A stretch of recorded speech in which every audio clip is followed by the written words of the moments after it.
রহমতুল্লাহ। আমি শুরুতে সেই মরহুম হামিদুল ইসলামের বিধি আত্মা বাক্যাত কামনা করি। মহান আল্লাহ আলামিন তাকে যেন বেহেশতে নসিব করুন এবং তার যে শোক সন্ত পরিবার আছে তাদের সে ধৈর্যধার তৌফিক দান করুন। সম্মানিত উপস্থিতি, আমরা এই পরিবারটির পাশে এসে দাঁড়াতে পারতেছি কিন্তু আমরা কিন্তু গর্বিত। অর্থাৎ একটা মানুষ মহান অসহায়, একটা পরিবারের মূল কর্তাকে থাকে, বাবার থেকে, মা থেকে, তার হাজব্যান্ড থাকে, ওয়াইফ স্ত্রী থাকে। দেখা যাচ্ছে এই হামিদুল ইসলাম তার একটা অন্য সন্তান, তার মতো ছেলে নাই, তার উপর কিন্তু সাধারণত তার স্ত্রী, তার সন্তান নির্ভরশীল। আজকে যদি সে ইন্স্যুরেন্স বিমার উপর না দেখতো তাহলে আমরা তার পাশে জানতে পারতাম কখনো নাই। কিন্তু এই জন্য আমাদের সকলের উচিত বিমা পলিসি করানো। এখান থেকে আমাদের শিক্ষা হওয়া উচিত দেখেন একটা পরিবারের কথা, আমি আমার ফ্যামিলির ব্যক্তিগত পরিচালনা করতেছি, আপনার আপনার ফ্যামিলির পরিচালনা করতেছেন, কেন তো ওদের খাওয়াচ্ছেন, পড়াচ্ছেন, ওদের দায়িত্ব আপনি নিচ্ছেন।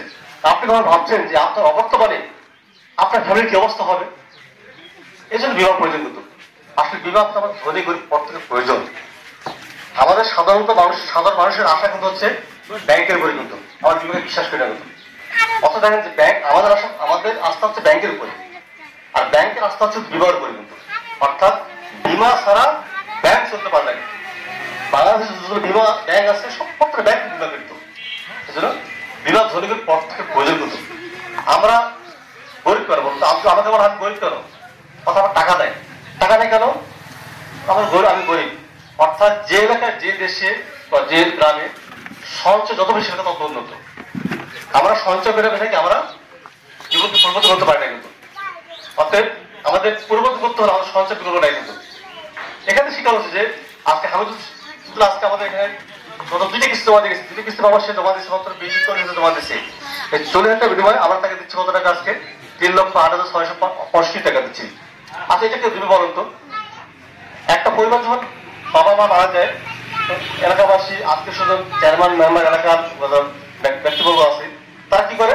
সান্ত্বনা দেয় যে তোমার বাবা মারা গেছে, তোমার হাজবেন্ড মারা গেছে, আমি আছি, আমরা তোমার বাবাকে দেখবো, আমরা তোমাদেরকে দেখবো। কিন্তু দেখা যাচ্ছে 2-4 মাস পর কিন্তু আর কি খেয়াল রাখি। অর্থাৎ এখন বলতে, আগে বলতো যে নারীর স্বামী সে নারী কি বিধবা না, এখন বলতো যে নারীর স্বামী টাকা নেই সে নারী বিধবা। কিন্তু সঞ্চয় একটা ব্যক্তি পাওয়ার প্রয়োজন হয়।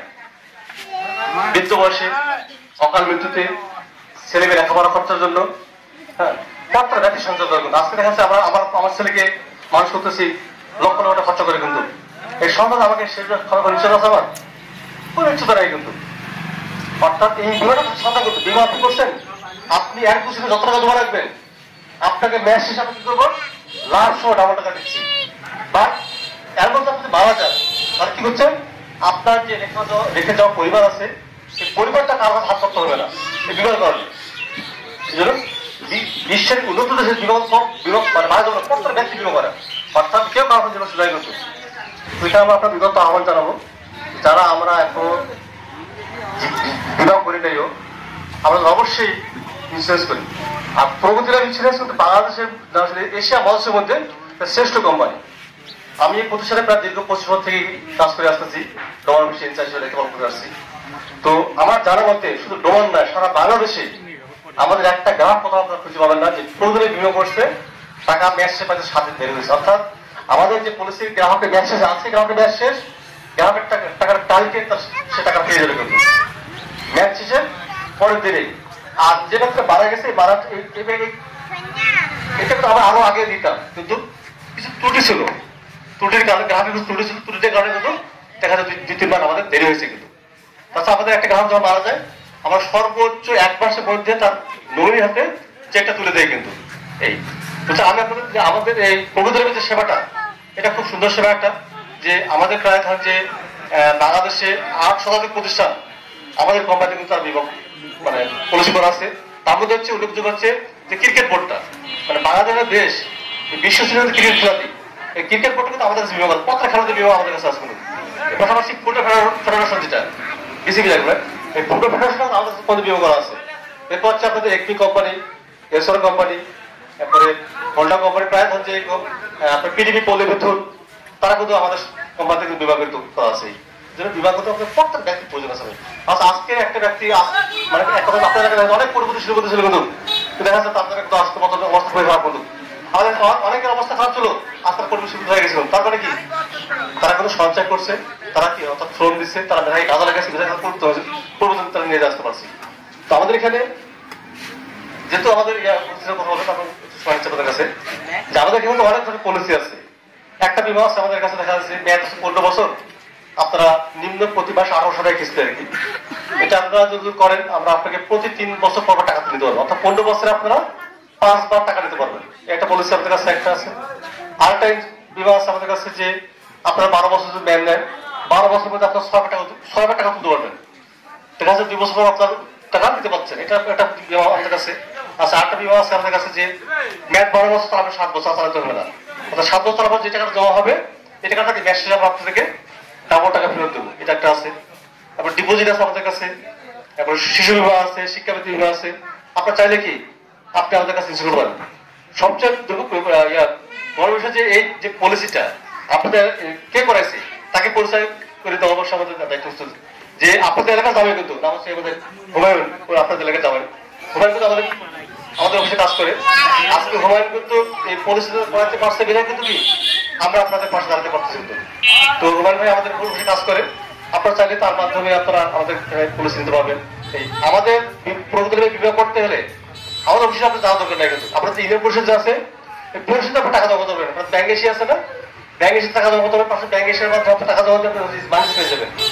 এবং বিকাশ থেকে, রকেট থেকে, নগদ থেকে টাকা জমা করতে পারবেন। পাশাপাশি কি আপনাদের যে ব্যাংক অ্যাকাউন্ট আছে, আপনার সেই ব্যাংক থেকে টাকা জমা করতে পারবেন। এবং টাকা ম্যাচ শেষে আপনার পাওয়ার জন্য আমার বুঝতে হবে না, আপনার ঘর বসে টাকা পেয়ে যাবেন কিন্তু। এক কথায় বাংলাদেশের অনলাইন মানে সব জায়গা থেকে টাকা জমা করতে পারবেন। এটা গেল। এখন হচ্ছে যে ব্যাংক ইন্স্যুরেন্স চালু হয়েছে আমাদের। ব্যাংক ইন্স্যুরেন্স বলতে কি যে ডাচ বাংলা ব্যাংক, এই ডাচ বাংলা ব্যাংকে গেলেও আপনি আমাদের পুরো বিমা করতে পারবেন। ডাচ বাংলা ব্যাংক, তারপরে ব্রাক ব্যাংক, তারপর মিউচুয়াল ট্রাস্ট ব্যাংক, অর্থাৎ 3টা ব্যাংক কিন্তু আমাদের বিমা কাজ করতেছে। আগে কিন্তু ব্যাংকরা কিন্তু বিমা দেখতে পাচ্ছ না কিন্তু, মানে বিমাকে এরা ভালোবাসে। আজকে ব্যাংকরা কিন্তু তার বিমা করাচ্ছে কিন্তু, অর্থাৎ ব্যাংক বিমা কিন্তু। আচ্ছা, এক কথা যে আপনারা যাবেন একটা ব্যাংকে, নোটিফিকেশন দেওয়া আছে কিন্তু, নোটিফিকেশন দেখা আছে যে এই ব্যাংকে সব টাকাটা বিমা করতে কিন্তু। অর্থাৎ আপনি যে টাকাটা ব্যাংকে রাখতেছেন সেই টাকাটা বিমা করতে। অর্থাৎ আপনার কিছুদিন জানেন অবশ্য যে 10টা ব্যাংক আপনার খুব সুযোগ কিন্তু তার টাকা দিতে পারছেন কিন্তু। অর্থাৎ যদি কোনো ব্যাংক কখনো দেউলিয়া হয়ে যায়, তাহলে ব্যাংকে আপনার জমা আছে 1 কোটি টাকা, 50 লক্ষ টাকা, 20 লক্ষ টাকা জমা আছে, ব্যাংকে দেউলিয়া হয়ে গেছে, আপনি আপনার কত টাকা পাবেন? অনলি মাত্র আপনি 1 লক্ষ টাকা পাবেন। সেটা বিমা থেকে দেবে কিন্তু। তারপরে ব্যাংকের স্থলাবস্ত সম্পত্তি বিক্রি করার পরে যা যতটুকু প্রাপ্য তারা ততটুকু পাবে কিন্তু। এটা গেল। অপরদিকে বিমাতে আসেন, যদি কখনো কোনো বিমা দেউলিয়া হয়ে যায়, তাহলে আপনাদের যত টাকা জমা আছে আপনার পুরো টাকাই বিমা থেকে পাবেন কিন্তু। বুঝতে পারছি? তাহলে ব্যাংকের যে বিমা নিরাপত্তা কিন্তু অনেক বেশি, ব্যাংকের টাকা যাতে বিমা নেয় কিন্তু। তো আসলে আমরা যারা এখন বিমা করিনি, আমরা সমাজের প্রকৃতির সদস্য হই, এবং এখানে বিমা করলে আমরা নিজেরা ভালো থাকবো, পাশাপাশি আমার অবর্তমানে আমার পরিবারটাকে কারো কাছে না হাত পাততে না হয়। তো সমাজ উপস্থিতি আমি তো সময় পথে বেশি নিয়ে ফেলেছি। আমাদের পরামর্শ ছিল এই পর্যায়ে। তো এই বলে আমি আমার কথাকে শেষ করলাম। এবং আমরা নমিনিকে যে চেক দিব, চেকটা হচ্ছে যে নমিনি কিন্তু আজকে চলে যাবে। আমার রিনা রানী একটা, ওনার মেয়ে রানী একটা আজকে চলে যাবে। আর আমাদের চেকটা ইস্যু হয়েছিল 10 তারিখে। 10 তারিখ পরে বৃহস্পতিবার চলবে। ঢাকা 10 তারিখ চেকটা ইস্যু হয়েছে। ইস্যু করার পর ঢাকা থেকে 10 থেকে ডাক করছে। ডাক করার পরে চেকটা আমি পাইছি গতকালকে সন্ধ্যার দিকে, পাইছি সন্ধ্যা থেকে। আজকে একটা দিন হচ্ছে, কালকে ব্যাংক বন্ধ করতো, এখন ওরা আজকে চলে যাবে। এখন যদি চেকটা আমি আজকে বিকেল দিকে ওদেরকে হাতে তুলে দেই, ওরা এই চেকটা নিয়ে জমা যায় ব্যাংকে, জমা দিলে আজকে আসতে পারবে? পারবে না। যেটা করছে কি ডোমারি করছে কি ওদের সাথে ভাগিনী হয়, ওই উনি চেক ওনার ব্যাংকের যে অ্যাকাউন্ট চেক দিয়ে উনি দেখে দিয়েছে। আমাদের চেকটা করছে ব্যাংকে জমা দিয়েছি, জমা দিয়ে ওনার অ্যাকাউন্ট টাকা ঢুকছে, ওই টাকা আমরা নিয়ে এসছি, আপনাদের সে টাকা তুলে দেবো না, আমাদের তো কমে নিয়ে আসছি। এই তো এটা আমরা আপনাদের সহমতি আপনাদের মাধ্যমে তুলে দেবো। তো আপনার ভালো থাকেন, সুস্থ থাকেন। এবার আমার বক্তব্য শেষ। আসসালামু আলাইকুম ওয়া রাহমাতুল্লাহ।